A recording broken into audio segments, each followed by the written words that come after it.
नमस्कार, मैं हूं देवांजलि मोइत्रा।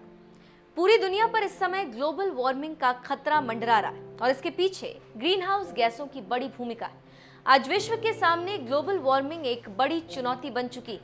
हर देश इससे छुटकारा पाने के लिए या फिर इसके असर को कम करने के लिए तरह तरह की टेक्नोलॉजीज पर काम कर रहे हैं।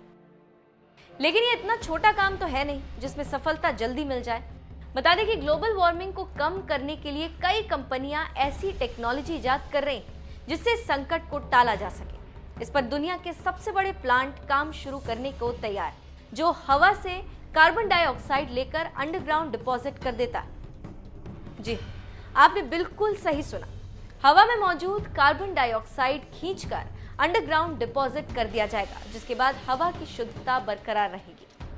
पहले तो आप ये जान लीजिए कि इस प्रोजेक्ट पर कार्बफिक्स नाम की एक स्विस कंपनी काम कर रही है, जो हवा से कार्बन डाइऑक्साइड को खींचकर जमीन के अंदर डिपॉजिट कर दिया जा रहा है। चलिए बताते हैं ये प्लांट कैसे काम करता है।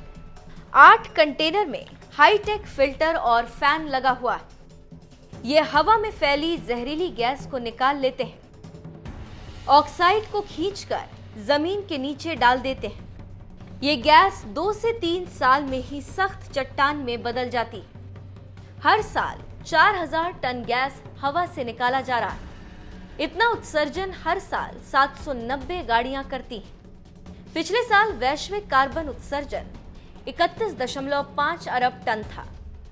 ये काम अक्षय ऊर्जा के जरिए किया जाता है, जिसके लिए जियोथर्मल पावर प्लांट का इस्तेमाल होता है। वहीं कार्बफिक्स के सीईओ का कहना है 2 साल के अंदर जमीन में दबाए गए कार्बन डाइऑक्साइड का 95% हिस्सा पत्थर में बदल गया। हालांकि सोखी गई कुल हवा में महज 0.04% हिस्सा कार्बन डाइऑक्साइड का होता है।